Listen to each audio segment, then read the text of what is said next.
সত্যি কথা বলতে লাইফে কিন্তু প্রচুর স্ট্রাগল করতে হবে, কাজ করতে হবে, তারই মাঝখানে কিন্তু একটু এনজয়ও করতে হবে। Good evening friends and welcome back to my channel. তো তোমরা টাইটেল দেখে তো বুঝেই গেছো যে আজকে ব্লগটা কী নিয়ে হচ্ছে। তো আজকে আমাদের হঠাৎ প্ল্যানিং যে সব ফ্রেন্ডসরা মিলে একটু বের হব এনজয় করতে। তো সেই উপলক্ষেই দেখো আমরা সব ফ্রেন্ডরা মিলেই চলে এসেছি। তো দেখো তোমাদের সঙ্গে পরিচয় করিয়ে দিচ্ছি।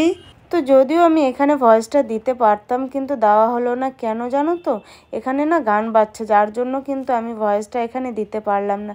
তো সবাই যাই হোক তোমাদের একটু হাই হ্যালো বলে দিল। আর ওইদিকে দেখো বাচ্চা পার্টি কি করছে। তো এখানে বাচ্চারাও কিন্তু দেখো প্রচণ্ড এনজয় করছে, বিশেষ করে আমার মেয়ে মানে আমার সোনা, ও কিন্তু খুবই এনজয় করছে এখানে এসে। তো আমরা এসেছিলাম একটা রেস্টুরেন্টে, তো যাই হোক খাবার অর্ডার করেছে। তো সেই ফাঁকেই দেখো আমরা কিন্তু প্রচুর ফটো তুলে নিয়েছি, আর ফটো তুলতে তুলতে আমাদের কিন্তু খাবারও চলে এসছে। যেহেতু দেখো আমরা গেছিলাম সন্ধ্যাবেলা। তো দেখো অর্ডার করেছে 1 প্লেট এগ চাউমিন, এখানে রয়েছে মোমো, তারপর রয়েছে কফি, আরও 2 প্লেট পাস্তা অর্ডার করা হয়েছে, সেগুলোও কিন্তু। তো দেখো আমি তোমাদের একটা কথা বলবো, লাইফে কিন্তু অনেক কাজ করতে হবে, তো তারই মাঝখানে কিন্তু লাইফটাকে একটু এনজয় করাও দরকার। তো সেটাই বলছি, যে যার সামর্থ্য অনুযায়ী তোমরা একটু বেরোবে। এখানে গিয়ে সবাই মিলে এনজয় করলাম, এতটা ভালো লেগেছে কি বলবো তোমাদের। তো কাজ তো সারা জীবনই, তার ফাঁকে একটুখানি এনজয় করাও কিন্তু দরকার।